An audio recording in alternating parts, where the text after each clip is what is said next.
Welcome to Suman TV. Swachh Bharat అంటే పరిసరాల్ని పరిశుభ్రంగా ఉంచడం ఒక్క భారతదేశానికి మాత్రమే పరిమితం కాదు.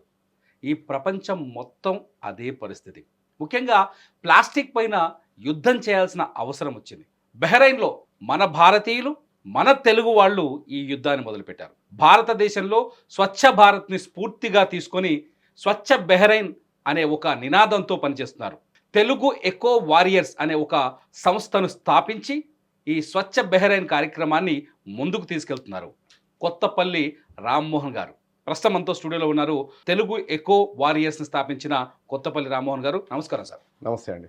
మీకు ఎందుకు అనిపించింది స్వచ్ఛ బహ్రెయిన్ మొదలు పెట్టాలని, ఈ ప్లాస్టిక్ వినియోగం పైన ఒక పోరాటం చేయాలని, ప్లాస్టిక్ రహిత ప్రాంతాన్ని తయారు చేయాలని ఎందుకు ఈ ఆలోచన వచ్చింది? దాని గురించి మీరు అడిగిన ప్రశ్నకు సమాధానం చెప్పే ముందు మా టీం గురించి నేను చెప్పాలనుకుంటున్నాను.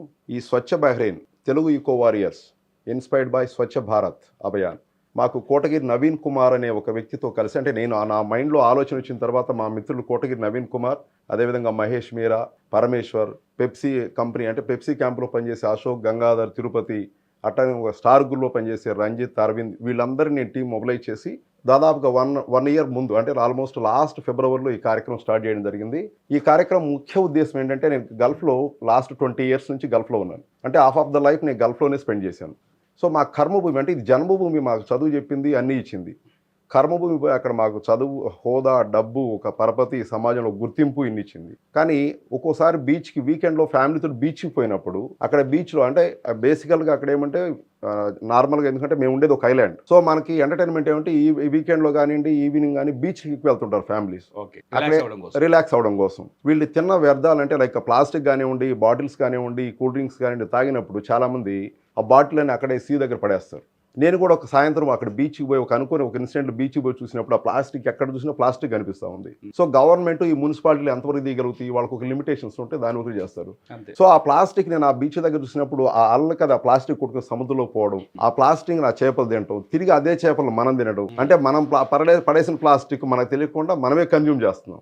మిలియన్స్ ఆఫ్ టన్ ఆ ప్లాస్టిక్ దాంట్లో కలవడం, ఆ వ్యర్థం, అది ఆ ప్లాస్టిక్ వ్యర్థాలను చేపలు తినడం కానివ్వండి, ఎన్విరాన్మెంట్ కానీ ఇది అవ్వడం, దానివల్ల అంటే ప్రత్యేక దానికి మనం ఏమొస్తుందంటే ఆ క్యాన్సర్, వ్యర్థాల వల్ల క్యాన్సర్ అనేది మీరు చూసే ఉంటారు, మనం చూసి ఉంటాం. మన చిన్నప్పుడు మన అమ్మమ్మల ఊర్లో ఒకరికి ఇద్దరికి ఉంటే దానికి ఈ రోజు మన సమాజంలో కానీ మన చుట్టుపక్కల నలుగురిలో ఒకరికి క్యాన్సర్ వెరీ కామన్ కనిపిస్తాం. సో ఆ ప్లాస్టిక్ వల్ల ఈ క్యాన్సర్ ఇలాంటి ప్రమాదకరమైన ఇది జరుగుతుంది. సో మన భావితరాలను అట్లీస్ట్ మనం అంటే సఫర్ అవుతున్నాం, మన భావితరాలని ప్లాస్టిక్ నుంచి కాపాడుకోవాలి అని చెప్పేసి అట్ ద సేమ్ టైం మన ప్రధానమంత్రిగా నరేంద్ర మోడీ గారు స్థాపించిన స్వచ్ఛ భారత్ అభియాన్ మాకు ఇన్స్పైర్ చేసింది. సో మనం కూడా అలాంటి కార్యక్రమం ఒకటి చేయాలి. మనకి దేశం ఇచ్చినప్పుడు మన దేశాన్ని కూడా మనం ఏదో ఒకటి చేయాలి. కర్మ సిద్ధాంత ప్రకారం మనం ఏదో ఒకటి ఆ దేశానికి సర్వీస్ చేయాలనే ఉద్దేశంతో మా టీంతో డిస్కస్ చేసి, ఇప్పుడు మేము ఒక 5గురితో స్టార్ట్ చేస్తే ఇప్పుడు 80 మంది నుంచి 100 మంది దాకా టీం వచ్చారు.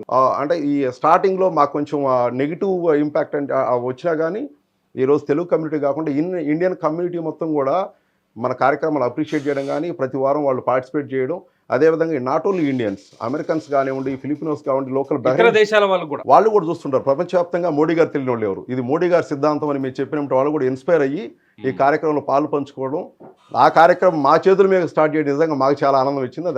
ఇది యాక్చువల్గా ఈ వారంతో ఎన్ని కార్యక్రమాలు చేశారు ఇప్పటివరకు? యాక్చువల్గా బహ్రెయిన్లో ఇది మేము లాస్ట్ ఫిబ్రవరిలో స్టార్ట్ చేసినప్పుడు అప్పటి నుంచి ఇప్పుడు ఆల్మోస్ట్ ఒక 7-8 బీచెస్ కవర్ చేసాం, మేజర్ బీచెస్. ఓకే, బేసిక్ ఏమిటి, ఇది ఐలాండ్ అంటే కంట్రీ మొత్తం చుట్టుపక్కల అన్ని బీచెస్. పద్ధతి ప్రకారం ఒక సిస్టమేటిక్ గా ఒక ప్రోటోకాల్ ప్రకారం స్టార్టింగ్ అంటే దగ్గర నియర్ బై బీచెస్ స్టార్ట్ చేసి సిత్రా బీచ్ అని, జుఫైర్ అని చెప్పేసి, రీఫ్ ఐలాండ్ అని, సీఫేరీ అని చెప్పేసి, మన ఇండియన్ ఎంబసీ బ్యాక్ సైడ్, అట్లా ఆల్మోస్ట్ 7 బీచెస్. బేసిక్గా చెప్పాలంటే ఒక్కొక్క బీచ్లో మనం నార్మల్గా చూసేది వేరు. మేము ప్రతి శుక్రవారం మార్నింగ్ 8 o'clock అక్కడ పోయినప్పుడు చూస్తే 1 hourలో మేము tons of plastic, you believe me, అంటే మనకేం ఉన్నట్టే కనిపించదు. మనం అది కలెక్ట్ చేస్తున్నప్పుడు ప్లాస్టిక్ని టన్స్ ఆఫ్ ప్లాస్టిక్ కలెక్ట్ చేసి ఒక్కొక్క బీచ్లో మాకు 10 to 15 weeks పట్టే సిచ్యువేషన్ అనమాట. ఈ ప్లాస్టిక్ బయటికి తీస్తున్నారు కదా, లోకల్గా ఉండే వాళ్ళకంటే మళ్ళీ తిరిగి సముద్రంలో వీటిని వేయకూడదు, లేకపోతే పరిసరాల్లో ఇటువంటి ప్లాస్టిక్ని వాడకూడదని అవేర్నెస్ ప్రోగ్రామ్స్ అని చేస్తున్నారు. యాక్చువల్గా దానివల్ల మేము తీయడం అనేది ఒక ప్రాసెస్ అయితే బేసిక్గా బహ్రెయినీస్ కానివ్వండి, అక్కడ లేకపోతే ఏమనుకుంటారంటే వాళ్ళు తీసేస్తారు కదా, మనం వేస్తున్నాం కదా అని చెప్పేసి కాన్సెప్ట్ కాదండి. యాక్చువల్గా మేము ఫస్ట్ మా కాన్సెప్ట్ కూడా అదే. మీరు మా స్లోగన్ కూడా ఏమంటే మేము 10 మంది ఇన్స్పైర్ చేయాలి. ఆల్రెడీ వేసిన ప్లాస్టిక్ మేము తీస్తున్నాం, మనము మన పిల్లలు. అందుకని మేము వీకెండ్స్ ఏం చేస్తామంటే పేరెంట్స్ ఫ్యామిలీస్ తోటి ఉంటారు అక్కడ, ఇండియన్స్ కావచ్చు, మిగతా కంట్రీస్ వాళ్ళు, వాళ్ళందరికీ మేము ఇచ్చే మెసేజ్ ఏమంటే, మీరు ప్లాస్టిక్ ఎక్కడంటే అక్కడ వేయకండి. సపోజ్ మీరు ఏదైనా తీసుకుని తిన్నా కానీ ఒక డస్ట్బిన్లోనో ప్రాపర్ ప్లేస్లో అంటే గవర్నమెంట్ ఆర్గనైజేషన్స్ ప్రాపర్ ప్లేస్లో వేయండి అని చెప్తున్నా. అండ్ మోర్ ఎవర్ మా టీంలో కూడా కొంతమంది మా టీం మెంబర్స్ ఈకో వారియర్స్ కూడా వాళ్ళు కూడా మాకు అంటే ఈ 50 మా యానివర్సరీ సందర్భంగా మేము గెట్ టుగెదర్ చేసినప్పుడు వాళ్ళు ఎక్స్ప్రెస్ చేసిన సిచ్యువేషన్ కూడా ఏమంటే మీకు ఒక 2 ఎగ్జాంపుల్ చెప్తాను. ఇంతకుముందు వాళ్ళ ఫ్యామిలీ పిల్లలతో బయటికి పోయినప్పుడు చెత్త చెదారం అంటే తింటే అన్నింటి ప్లాస్టిక్ పడేసేవాళ్ళు. ఇప్పుడు వాళ్ళు పడేసి తిన్న ప్లాస్టిక్ కార్లో పెట్టుకొని తీసుకెళ్లి డస్ట్బిన్లో వేసి స్థాయికి అంటే దాన్ని చూసి మిగతా వాళ్ళు కూడా ఇన్స్పైర్ అవ్వడం చేయడం. అదేవిధంగా మాల్స్లో కూడా మనోళ్ళు పోయినప్పుడు వీళ్ళకు కూడా గుర్తింపు. సో మీరు స్వచ్ఛ బహ్రెయిన్ టీం కదా, Telugu eco warriors. Not only Bahrain, not only India, భారతదేశంలో కూడా కొంతవరకు ప్లాస్టిక్ పైన కొన్ని ఎంత అవేర్నెస్ తీసుకొచ్చినా మనం తిరుమల దగ్గర, మీరు తిరుపతికి వెళ్ళి ఉంటారు, తిరుపతికి వెళ్తే పైన ఒక్క ప్లాస్టిక్ బాటిల్ కూడా దొరకదు. అవునండి. పూర్తిగా నిర్మూలించాలి అంటే మీలాంటి సామాజికవేత్తలు ఎటువంటి నిర్ణయాలు తీసుకుంటే ప్రభుత్వాలు బాగుంటాయి అంటారు? యాక్చువల్గా అంటే ప్లాస్టిక్ నిర్మూలించాలంటే యాక్చువల్గా నేను అదే మా టీంకి కానీ చాలా సందర్భం చెప్తుంటా. ఇది మన ప్రపంచాన్ని జయించాలో లేదంటే ప్రపంచాన్ని మనం మార్చాలంటే మన వల్ల కాదు. మన పరిసరాలను చేసుకుందాం ఫస్ట్, మనం చూసి ఇన్స్పైర్ మిగతా వాళ్ళు చేస్తారు. అంటే గవర్నమెంట్ కూడా ప్లాస్టిక్ నిర్మూలించండి లేదంటే బయోగ్రేడబుల్ వాడండి అని చెప్తున్నారు. రామకృష్ణ, ఇప్పుడు సాధారణంగా గల్ఫ్ కావచ్చు, గల్ఫ్ దేశాలన్నింటిలో చట్టాలు చాలా కఠినంగా ఉంటాయి. వాళ్ళు పర్యావరణాన్ని కాపాడడం కావచ్చు, లేకపోతే ఏదైనా నేరం చేసిన వాళ్ళకి కావచ్చు, చాలా కఠినమైన చట్టాలు ఉంటాయి అంటారు కదా. ఇటువంటి ప్లాస్టిక్ నియంత్రణకు అక్కడ ఆ ఏరియాలో కఠినమైన నిర్ణయాలు తీసుకున్న ప్రభుత్వాలు ఉన్నాయా లేవా? తప్పకుండా అండి. యాక్చువల్గా చెప్పాలంటే మీరు చెప్పాలంటే మీరు గల్ఫ్ కంట్రీస్లో మీరు రోడ్స్ కానివ్వండి, ఆ లోకల్ ఏరియాస్ కానివ్వండి, రోడ్స్ సరౌండింగ్స్ అని చూసిన చాలా క్లీన్గా ఉంటాయండి.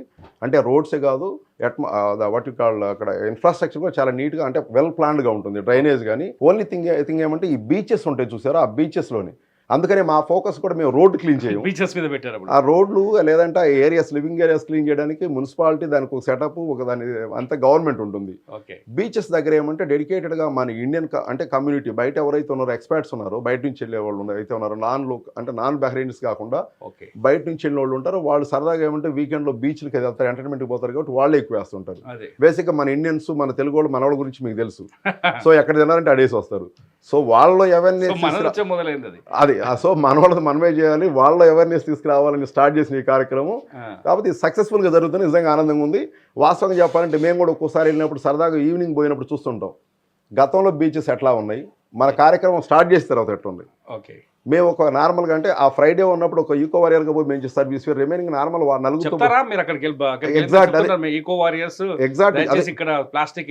డెఫినెట్గా అండి. మా స్లోగన్ అదే, ప్రతి ఒక్కరు చెప్తా ఉంటాం, మాకు ఫ్రీ టైం ఉన్నప్పుడు చెప్తా ఉంటాం. వాళ్ళు కూడా అప్రిషియేట్ చేస్తారు, సిగ్గుపడుతుంటారు. చాలా మంది చెప్తుంటారు, సార్ మిమ్మల్ని చూసి మా పిల్లలు కూడా ఇన్స్పైర్ అయ్యారండి, పిల్లలు కూడా మారారు, ఇప్పుడు ప్లాస్టిక్ వేయాలంటే ఆలోచిస్తున్నారు అని చెప్పేసి. సో బీచెస్ వాళ్ళు పోయినప్పుడు కూడా ఎవరో అంటే తెలియని వాళ్ళు కొంతమంది ఎవరో బాగా క్లీన్ చేశారు అని చెప్పేసి అనుకున్నప్పుడు మేము సో టీమ్ అని చెప్పినప్పుడు మమ్మల్ని కాంటాక్ట్ చేసి చాలా మంది మాతో ఆ విధంగా ఇన్స్పైర్ జాయిన్ అయిన వాళ్ళు కూడా చాలా మంది ఉన్నారు. సో లోకల్ వాళ్ళు కూడా చాలా మంది మన టీంని చూసి కాంటాక్ట్ నెంబర్ తీసుకుని, సార్ మేము ప్రతి వారం స్కూల్ పిల్లలు తీసుకొస్తామండి, వాళ్ళకు కూడా ఇన్స్పైర్ చేస్తాము.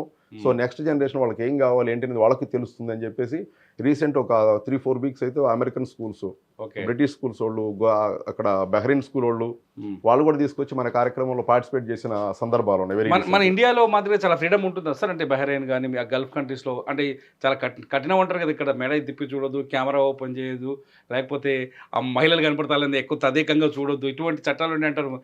ఇన్ని రెస్ట్రిక్షన్స్ మధ్య మీరు ఎలా చేయగలుగుతున్నారు? ఇది యాక్చువల్గా చెప్పాలంటే అండి, ఇది ఒక అభూత కల్పన లాగా ఎప్పుడో జరిగిన ఒక ఇన్సిడెంట్ తీసుకుని ఒక అభూత కల్పన లాగా క్రియేట్ చేసింది. అదే ఎక్కడో వచ్చినది. ఇప్పుడు మన పెద్దోళ్ళు చెప్తారు, అంటే మీరు చెప్తుంటారు మీలాంటి వాళ్ళు, ఒక వైట్ పేపర్ లో ఒక చుక్క కనిపించింది మొత్తం, అంటే పేపర్ మొత్తం ఆ చుక్కనే చూసినట్టుగా ఎప్పుడో అంటే వాళ్ళ నిజమేనండి మీరు చెప్పింది కూడా. అక్కడ శిక్షలు కూడా కట్టేతరంగా ఉంటాయి, ఎందుకంటే తప్పు చేయాలంటే భయపడడం కోసం వాళ్ళు కఠినంగా ఉంటాయి శిక్ష. వాస్తవంగా మహాత్మా గాంధీ గారు చెప్పినప్పుడు ఎప్పుడైతే స్త్రీ అర్ధరాత్రి ఒంటరిగా తిరుగుద్దో అప్పుడు దేశానికి స్వాతంత్రం వచ్చిందని చెప్పి చెప్తా ఉంటారు మన స్కూలింగ్ డేస్ లో. అలాంటి సిచ్యువేషన్ అలాంటి మీరు చూడాలంటే మనకింటి అది కలగానే మిగిలిపోతుంది ఇప్పటికి కూడా.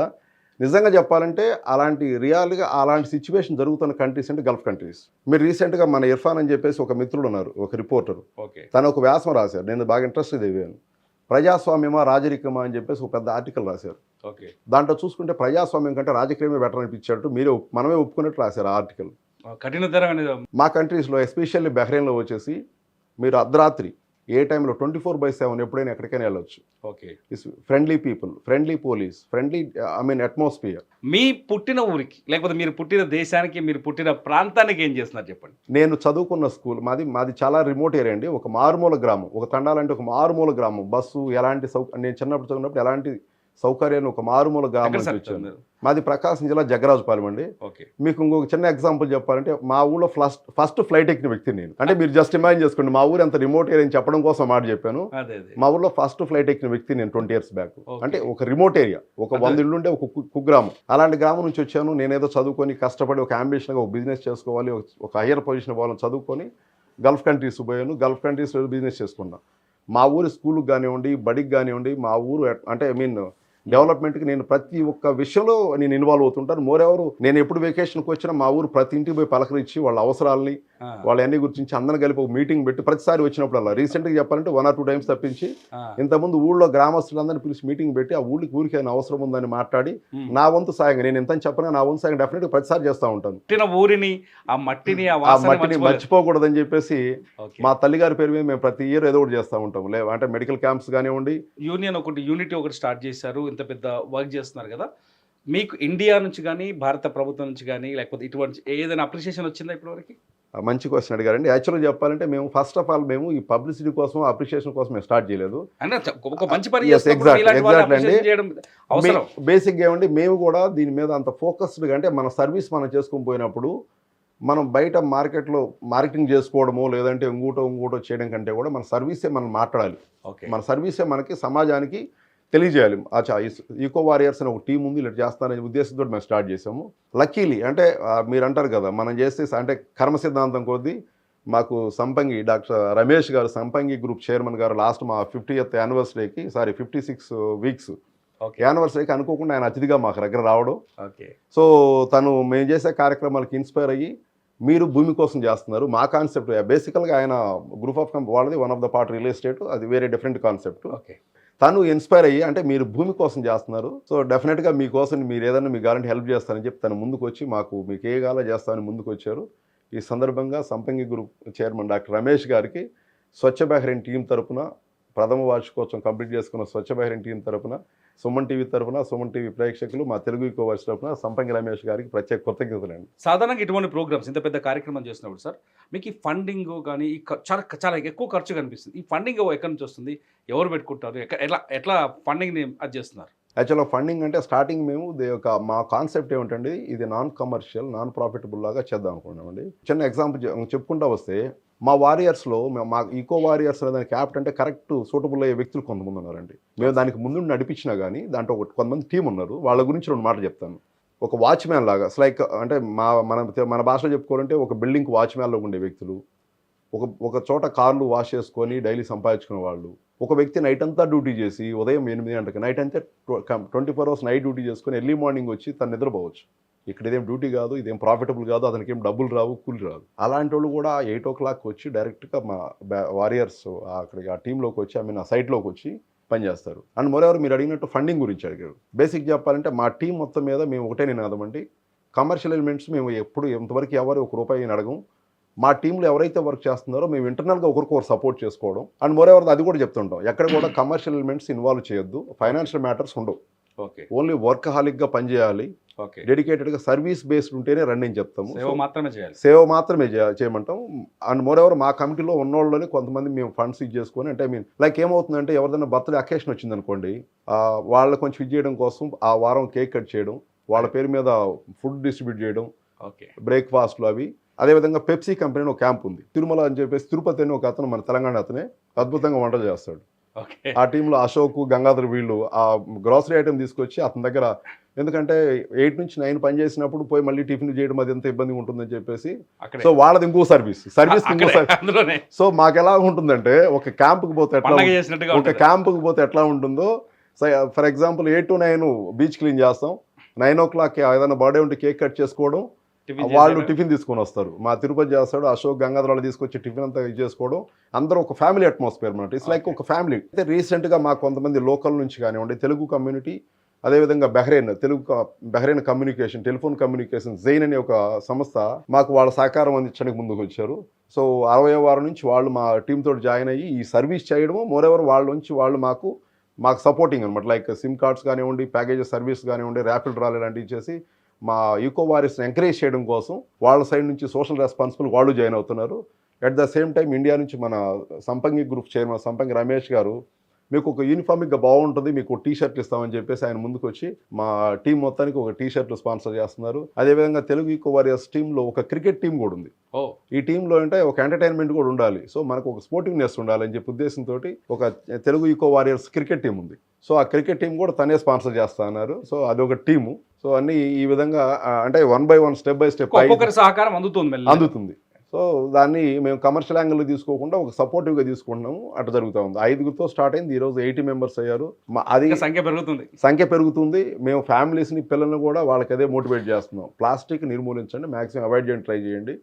సో మన భావితరాలకి ఆ క్యాన్సర్ కానివ్వండి అది లేకుండా పోతుందని. ప్లాస్టిక్లో మిలియన్స్ ఆఫ్ టన్స్ ప్లాస్టిక్ని క్యాలిక్యులేట్ చేసుకుంటే సీలో కానివ్వండి, సీ బెడ్స్ అంటే సీ పరిసరాల్లో మిలియన్స్ ఆఫ్ టన్. దానివల్ల క్యాల్కులేషన్ అంటే రోజు రోజుకి మారిపోతా ఉన్నాయి. లక్షల మంది ఆ ప్లాస్టిక్ వల్ల ఈ ప్రాణహాని, ఈ క్యాన్సర్ వల్ల. సో దాన్ని నిర్మూలించడానికి మన వంతు మనం ఏదైనా సాయం చేయాలన్న ఒక చిరు ప్రయత్నమే మా Swachh Bahrain Telugu eco warriors team కృషి చేస్తున్నాము. సో దీనికి మా అందరికి రిక్వెస్ట్ ఏమంటే, నేను అప్పీల్ చేసేది ఏమంటే, దయచేసి ప్లాస్టిక్ నివారించండి. మీరు ఈ రోగాల నుంచి కానివ్వండి ఇవన్నీ తప్పించుకొని మన భావితరాలకు ఒక మంచి స్వచ్ఛమైన గాలి, స్వచ్ఛమైన నీరు ఇవ్వడానికి మీ వంతు ప్రయత్నం చేయమని చెప్పేసి సుమన్ టీవీ ద్వారా మిమ్మల్ని అందరిని అప్పీల్ చేస్తున్నాను. ఒకటి గుర్తుపెట్టుకోండి, భూమిని కాపాడడానికి ప్రకృతి మనకు ఓజోన్ పొర ఇస్తే, భూమిని నాశనం చేయడానికి మనం దాని చుట్టూ ప్లాస్టిక్ పొరను చుడుతున్నాం అనే విషయాన్ని ఇక్కడ గమనించాలి. ప్లాస్టిక్తో భవిష్యత్ తరాలు నాశనమయ్యే అవకాశాలు చాలా స్పష్టంగా ఉన్నాయి. అందుకనే ప్లాస్టిక్ విషయంలో చదువు వచ్చిన వాళ్ళు, చదువు రాని వాళ్ళు, ఈ వీడియో చూసే ప్రతి ఒక్కళ్ళు కొంత అవగాహన కలిగి ఉండాలనేది సుమన్ టీవీ నుంచి కూడా మేము విన్నపం చేస్తున్నాం. ప్లాస్టిక్ని నివారిద్దాం, నిర్మూలిద్దాం, వాడకాన్ని తగ్గిద్దాం, ఈ భూమిని కాపాడుకుందాం. Thank you so much sir. Thank you sir.